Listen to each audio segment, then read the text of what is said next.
Dɔgɔkun tɛmɛnen na min ye Mali jamana ani CEDEAO jamana an kɔni an ma se ka bɛn kan kelen kan e ka yeta jumɛn ye nin ko fila la Mali jamana ani CEDEAO ma se ka bɛn kan kelen kan hali sisan. Alhamdulillahi rabbil alamin wa salatu wa salam ala rasulillah. Kanta an bɛ dugawu kɛ Mali ye Ala ka Mali kisi Ala ka Mali tanga Maliyɛnw Ala k'u kanda Ala ka hakili ɲuman di Maliyɛnw ma min ye jamana jɔli sira ye an b'a ɲini Ala subhanahu wa ta'ala fɛ Ala k'o don an bɛɛ kɔrɔ jamana kanu Ala k'o nɔgɔya an bɛɛ ye yalɔ an ka sigi tɛmɛlen na i ye n ɲininka chronogramme ko la k'a fɔ CEDEAO u y'a ɲini an ka jamana ɲɛmɔgɔw fɛ depuis coup d'état kɛra ko u ka waati fɔ u bɛ fɛ ka waati min kɛ fanga la élection bɛ préparer ka fanga di pouvoir démocratiquement o kɔrɔ ye fanga min bɛna jamanadenw b'a ta ayiwa élection sira kan kala ta sira kan an ka jamana ɲɛmɔgɔ u tun ye kalo 18 di u yɛrɛ de ye kalo 18 di i ye n faamu o kalo 18 nana dafa u y'a jira k'a fɔ k'o dɔgɔyara ko élection tɛ se ka préparer yan'o ka dafa yɛrɛ nin kumakan in fɔra donc n tɛna mɛn o kan kosɛbɛ o ye narration dɔrɔn de ye min kɛra mɔgɔw k'o dɔn o kɛlen mankan cayara kosɛbɛ ayiwa a bɛ mɔgɔ caman kɔnɔ k'o de kɛlen ko CEDEAO ye embargo bin an kan ayi o kɛra a ma bɛn communauté internationale ma a bɛ b'a fɔ a ma bɛn jamanaden dɔw fana ma cogo min parce que dɔw ko i layidu kan de i kan ka timɛ hali n'u man ca mais autorité de transition ko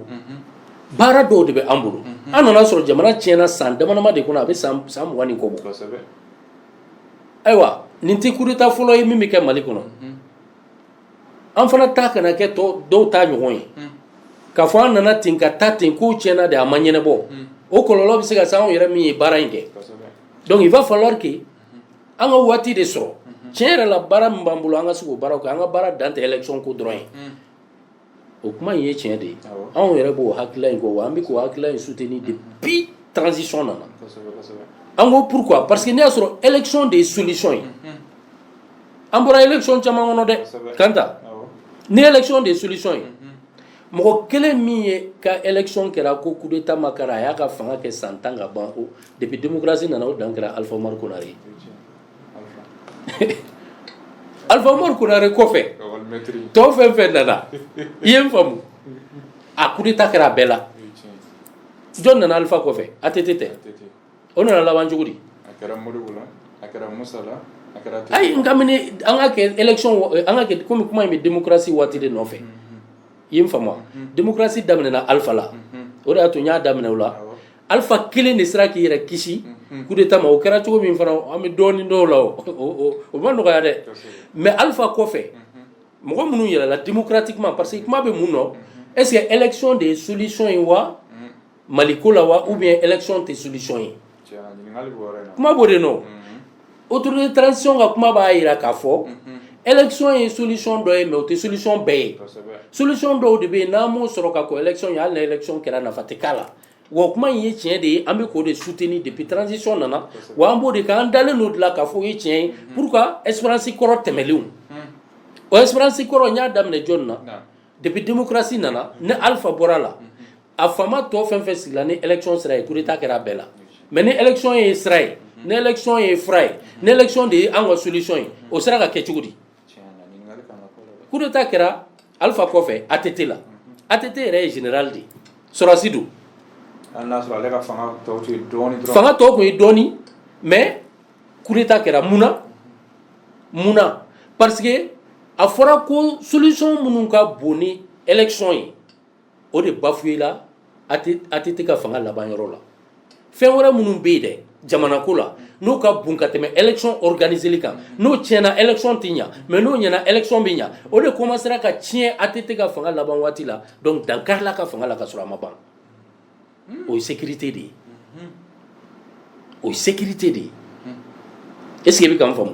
donc ATT taara o tacogo la Amadu Aya nana pression kɛra u kan ko fo civil ka na Jɔnkuda nana on nana gɛlɛya kosɛbɛ o labanna min na an bɛɛ b'o dɔn mais jɔnku dɔ a n'a ka cɛkɔrɔbaya a n'a ka espérance a sera k'i jija ka sabari ka muɲu fo ka élection préparer mais a préparer la degun kɔnɔ tiɲɛ tɛ a préparer la jumɛn kɔnɔ lakandabaliya insécurité instabilité jɔn nan'o kɔfɛ Ibrahim Bokar Keita o tɛ a labanna mun na mandat fɔlɔ kɛra gɛlɛya ba kɔnɔ sécurité dɔ tɛ ka bɔ a la dɔ de bɛ ka fara insécurité kan n'o ye lakandabaliya ye parce que élection jamana dira a ma o de kɔnɔ o dingɛ in dɛ n'o kun ɲɛnabɔla ka sɔrɔ ka jamana ta ka di IBK ma san kun b'a sɔrɔ ala ta ye nin ye a bɛ se ka kɛ ala y'a ni minɛ mais a kun bɛ ni minɛ ka to a ka fanga kɔnɔ parce que an y'a ye k'a fɔ min ye fanga in tiɲɛ o nana kɛ lakandabaliya Ugu Sago ninnu ni yɔrɔ jumɛn ni yɔrɔ sobandaw olu ko de nana wuli ka fanga in ko bɛɛ tiɲɛ ka jamanadenw dusu bɔ k'u nakili ka bila fanga contrôle la toujours lakandabaliya insécurité toujours instabilité a ye ATT bɔ yen cogo min a ye IBK fana bɔ yen o cogoya kelen na hali n'i y'a sɔrɔ IBK ta yɔrɔnin fitinin kun faralen don a kan jamana maracogo kuma dɔw o nana maracogo jugu nana kɛ a kɛrɛfɛ mɔgɔ dɔw fɛ o nana fara insécurité kan o y'ale ka taali teliya bon ATT o ta fanba kɛra insécurité de ye o de y'a to o sera ka mɛn dɔɔni mais o taali tɔ tora kalo dama o taara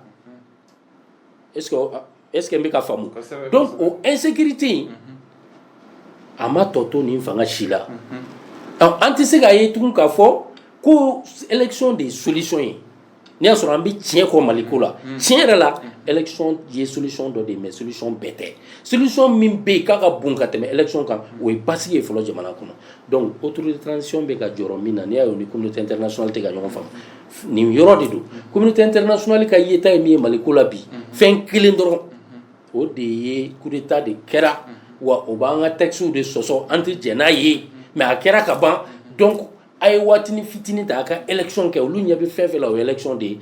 ko jamana ka segin a tigiw ma démocratiquement jamanadenw ye maa minnu éli urne sira fɛ o ye communauté internationale ka vision ye wa o ɲɛ tɛ foyi la n'o tɛ o ni an ka autorité de transition bɛ ka ɲɔgɔn faamu yɔrɔ jumɛn ani jamanadenw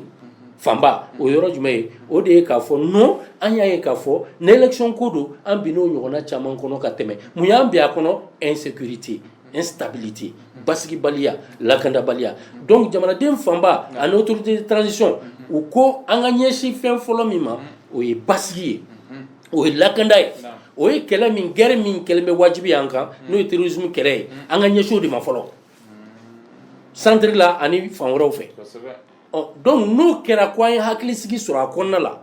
an y'a dɔn k'a fɔ élection mana préparer bi a bɛ kɛ malidenw ka élection ye wa maaw bɛ se ka taa kalata kɛ hɛrɛ la ka segin u ka so ka sɔrɔ bombe ma ci u la mine ma exploser marifatigi ma taa sira da u ɲɛ maa ma faga an bɛɛ y'a ye k'a fɔ Soumaïla Cissé ala ka hinɛ a la mun y'a sɔrɔ u ma élection ko kɛ wajibi ye ka sɔrɔ lakanda tɛ yen mun de ye Soumaïla sɔrɔ o kɔnɔna la a ma kidnappé o taara laban jumɛn ma ala ka hinɛ a la k'a dayɔrɔ suma donc en ce moment Kanta i y'o min fɔ ɲɔgɔn faamubaliya bɛ yɔrɔ min nin y'o yɔrɔ de ye mala suruna anw ye an ka hakilila dalasigi tɛmɛlen na an ye mun fɔ an ko fanga k'a lajɛ u ka waati dɔ fɔ jamanadenw ye u ni CEDEAO ka sɔrɔ ka négociation daminɛ o base kan parce que nin fanga in min y'a to a ye se sɔrɔ ka se k'i jɔ Faransi ɲɛ k'i jɔ Europe ɲɛ o ye jamanadenw de ye o i ye n faamu o sɔrɔla n hakili la le 14 janvier min tɛmɛna n'an bɛɛ ye mobilisation kɛ jamanaden fɛn fɛn bɛ jamana in fɛ ni embargo bila an kan ni bɛɛ mobilisera ka bɔ ka taa ŋaniya yira kɛ donc a dɔnn'o la ko nin transition in fanga y'a ka peuple de y'a ka jamanadenw ye donc o de kɔfɛ u sera k'u jɔ Faransi ɲɛ u sera k'u jɔ u bɛ ka se k'u jɔ Union européenne ye u bɛ ka bonya sur le plan international mais ni aw taara négocier CEDEAO fɛ ni délai min aw m'a fɔ jamanadenw ye u t'a kalama hali CNT kɔnɔ mɔgɔw bɛ yen minnu bilalen don i b'a fɔ ko députéw hali n'a y'a sɔrɔ sariya la ko députéw tɛ mais misalaya la u bɛ députéw mais olu yɛrɛ caman u t'a kalama parce que an y'u dɔw ka kumakan mɛn délai min taara fɔ ayiwa gouvernement ani CEDEAO cɛ u kumana an y'a ye k'a fɔ u tun t'a kalama yɛrɛ ko délai min bɛna fɔ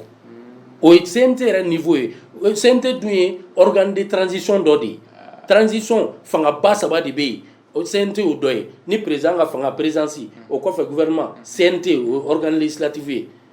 ulu yɛrɛ dama ni ɲɔgɔn cɛ n'a fɔra k'ulu yɛrɛ ma bɛn fɛn kelen kan ka taa négocier n'o ye kuma tɛ jamanadenw ma o bɛ réussir cogo di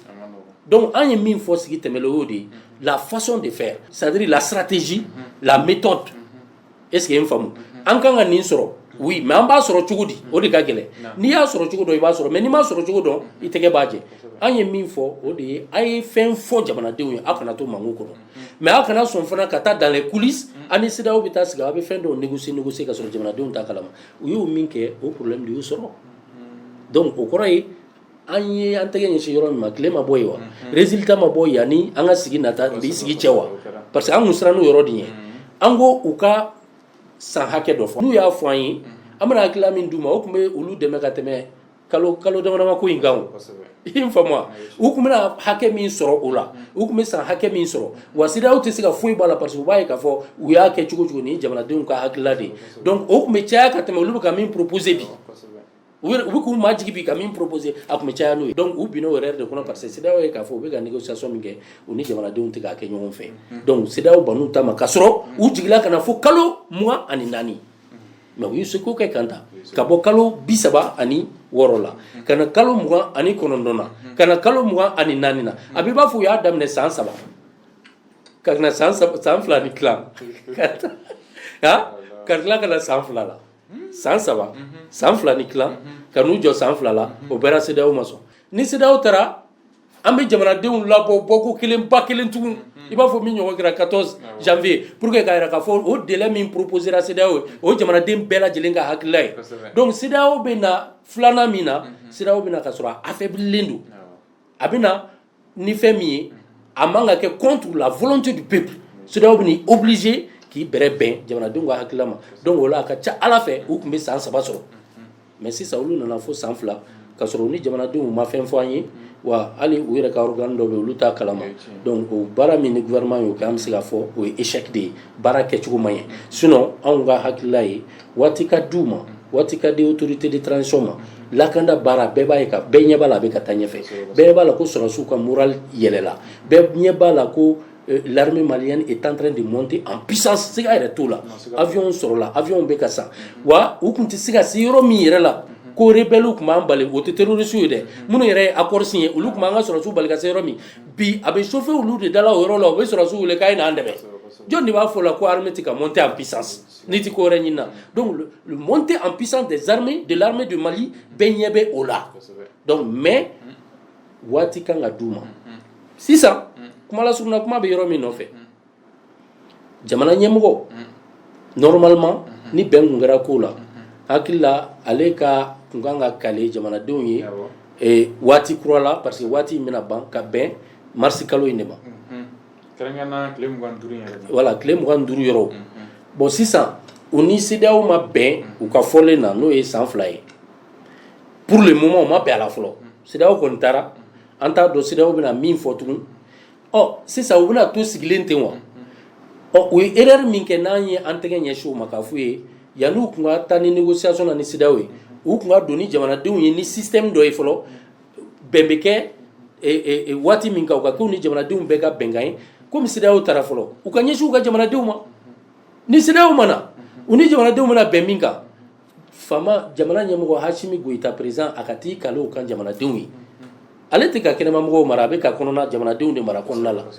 mais u sigilen kana to ten u ka négociation ni dialogue entamé ni maliyɛnw ye mais a kana kɛ mɔgɔ ye dɔrɔn ko mɔgɔ minnu y'u ɲɛ tugu dɔrɔn ka tugu transition ko k'an b'a dɛmɛ non ayi o tɛ jamana mara ye hali maa minnu bɛ ka critique kɛ ka ɲɛsin u ma u ka baaraw k'a fɔ nin man d'an ye an bɛ fɛ nin ka kɛ u ka ɲɛsin u fana ma yalɔ maliyɛn ma dege fɛn min na o de ye n'a ye fɛn kanu maliyɛn bɛ fɛ k'i ɲɛ tugu de aveuglement k'i ɲɛ tugu k'i kɛ ɲɛfiyɛntɔ ye n'a ye fɛn min kanu tugu ka tugu a kɔ non i bɛ taa bin o ayi i bɛ bin il faut k'an ka fɛnw kanu k'an ɲɛ yɛlɛ ka tugu a kɔ kana kanu ka dama tɛmɛ a kanu ka dama tɛmɛ yɛrɛ mais i ɲɛ yɛlɛba in o bɛ se k'i kisi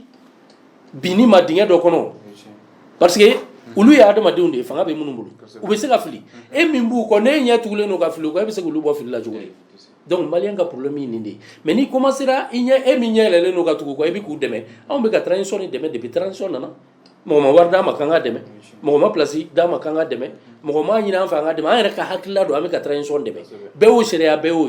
mais am be ka transition deme ni an ga famundi on te moye ko mi be deni ne sont pas des marionnettes ka mi tugi koti non be ba ando anto moye no famu na e ka fo transition miranda be fe ka jigen ko be fe ka golo ambi telia jona ka alerte ke ku ula somi ka nga hakla duma ka fa ya recrocher na inda bla ka nan ke abi ka tani ni sra mi fe amai c'est en ce moment transition mais c'est assez rôle na la sona donc quand ambe mi ñu fe o de do ko na seda o kono mais ko commencer o ni ko jamana de ngole ka bewule anga commencer ka concertation damne jona clé ça va ñoo amelimba clé nani donc concertation be noya avec les forces vives de la nation donc pour que de l'aide au kafo jamana de famba be mi soutenir fama agati kaloka seda o ba so sera na la sona inshallah ambe ayina la subhanahu wa ta'ala fe ala ka shini kenya di amma ka sungalo kono ka musakaw noya ambela jeleyi mamunu namba fo ni bi nyinga lukana dine ko la jamana ko la ala ka kala sagoyi ala ka ke glani ala ka ke basigi ala ka ben sawabama ambi rafu kan lame bana lage baw bela jelen fo ni sanan ko nala ama fo akhiru dawana alhamdulillahi rabbil alamin aywa lamen kala ni flali kala abebe fo min tuma ja kuna o yambalma ke Musa Salamata anka fo libe afane Dunia TV foli kala se ala jeli kala bela jelen kan YouTube kan an ka fara WhatsApp ni afo bela jelen kan foli be abe mali kono mali ko kan ne amun bala kan na radio nyata fe ke men sabatun sa kan so fe ko be fo ka bela jelen ko mando kala ka sigore tira anna mbako assalamu alaikum wa rahmatullahi wa barakatuh